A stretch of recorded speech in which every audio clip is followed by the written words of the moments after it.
কেন? আমি খাই। মন মর্জিতে সকলকে ওয়েলকাম। আজকে শুক্রবার 17 তারিখ সকাল 8টা মতো বাজে, আর এখন হলো আমার গুড মর্নিং।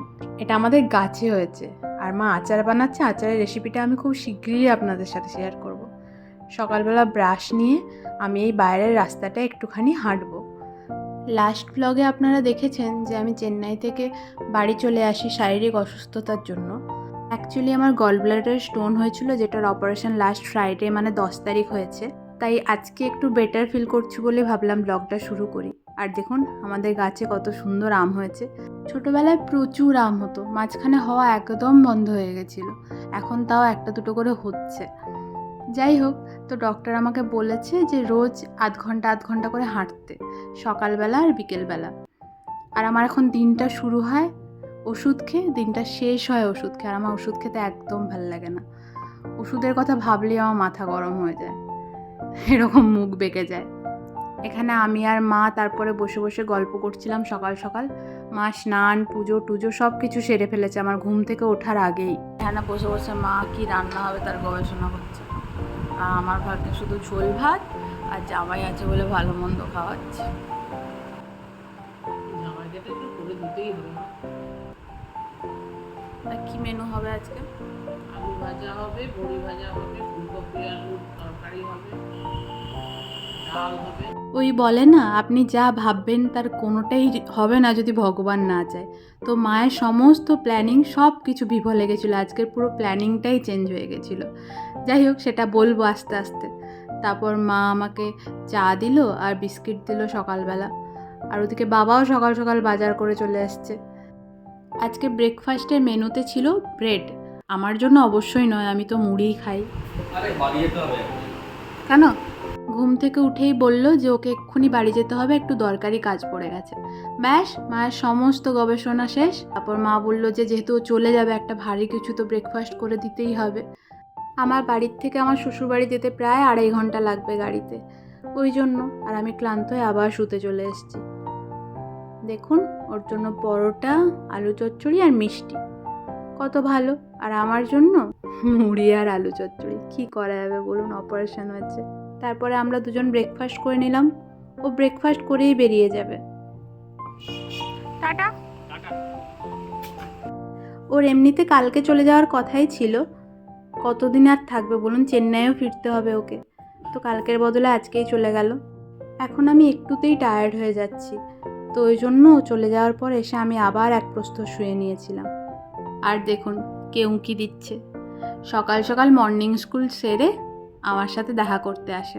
এর নাম প্রত্যুষ দাস। আগেও একটা ব্লগে হয়তো আপনারা দেখেছেন একে। এ আমার পাশের বাড়ির দাদার ছেলে, কিন্তু এই 2 মাস বয়স থেকে আমার সাথেই থাকে। আমার বিয়ের সময় বলেছিল আমাকে ছাদে লুকিয়ে রাখবে, যেতে দেবে না। সম্পর্কে পিসি হই, কিন্তু আমাকে ইয়া বলে ডাকে। হ্যালো।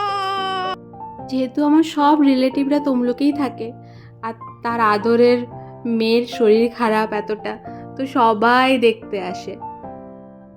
ইনি হচ্ছেন আমার একটা দিদুন, মানে মায়ের কাকিমা। আর এটা হচ্ছে আমার বড় মাসি, মানে দিদুনের বড় মেয়ে। দেখতে এলাম, অসুস্থ সেই জন্য আসা দরকার।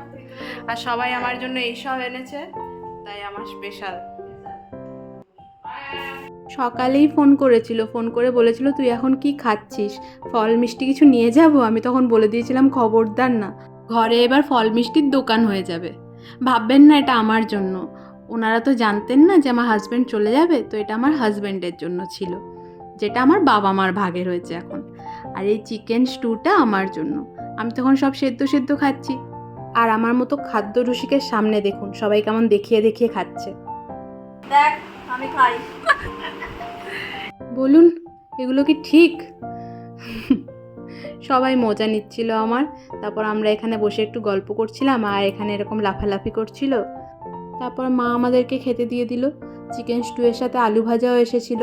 Thank you so much. আগে ফোন করে বলেছি, এখন আবার একবার বলে দিলাম, কারণ ফল মিষ্টি সবাই দিয়ে যাচ্ছে, খুবই ভালোবেসে দিয়ে যাচ্ছে, কিন্তু দুর্ভাগ্যবশত ওটা আমার এখন খাওয়া বারণ।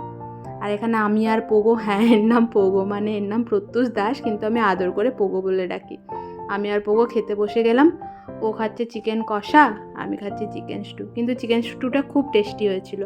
মানুষটা তমলুকে থাকলে রোজ এদের বাড়ি যায়, সে এখন পুরো ঘরবন্দি, তাই জন্য এরাই এখন আসছে আমাকে দেখতে। হ্যাঁ, মিষ্টি দিয়ে খাওয়া দাওয়া করে ওষুধ খেয়ে তারপর আমি একটু দুপুরবেলা ঘুমিয়ে পড়েছিলাম। তারপরে বিকেলবেলা ওই 4:30 দিকে ঘুম থেকে উঠে একটু জানলার কাছে গিয়ে বসেছিলাম। খুব সুন্দর হাওয়া দিচ্ছিল বাইরে। তারপর মা আমাকে একটু তালশাঁস কেটে দিল। আমি ফল খাচ্ছি না, কিন্তু তালশাঁস আমার খুব প্রিয় বলে মা দুটো দিয়েছিল। তারপরে বাগানে একটু হাঁটতে গেছিলাম, ওই বিকেলের হাঁটাটা। ডাক্তারবাবু বলেছে 1/2 ঘন্টা করে হাঁটতে, কিন্তু আমি এখনও 1/2 ঘন্টা হেঁটে উঠতে পারি না। 20 মিনিট মতো হাঁটলেই আমি হাঁপিয়ে পড়ি। যতই মাইক্রো সার্জারি হোক, অপারেশন তো অপারেশনই হয় বলুন। সবাই হয়তো শুনলে ভাববে যে মাইক্রো সার্জারি তো হয়েছে, কিন্তু এর আগে আমার তো কিছু হয়নি, তাই এই ফিলিংসটা, এই ব্যথাটা আমার কাছে খুব অন্যরকম, নতুন টাইপের। তারপর ওই 6:30 নাগাদ আমি হরলিক্সের সাথে একটু শুকনো মুড়ি খাই, কিন্তু আজকে আমার শরীরটা একটু ভালো আছে বলে মুড়ির সাথে একটু বাদাম ভাজা পেয়েছি। সন্ধ্যাবেলা শুয়ে শুয়ে কপিল শর্মা শো দেখছিলাম। তারপরে উঠে ওই স্টু দিয়েই ডিনারটা করেছিলাম, ওটা আর রেকর্ড করা হয়নি। ওষুধ খেয়ে রাত্রিবেলা বাবা বিছানাটা করে দেয়, আমি তো নিজে করতে পারি না। আজকে আমি আর মা শোবো এখানে। তাহলে এই ব্লগটা এখানেই শেষ করছি। অপারেশন পরে এরকমভাবেই আমার দিন কাটছে। আপনারা সবাই ভালো থাকবেন, সুস্থ থাকবেন, আমার পাশে থাকবেন। ভিডিওটা ভালো লাগলে মনমর্জিকে লাইক, শেয়ার, সাবস্ক্রাইব করতে একদম ভুলবেন না। মাও চলে এসছে শুতে। সবাইকে গুড নাইট। আবার দেখা হবে পরবর্তী একটি ব্লগে। Thank you.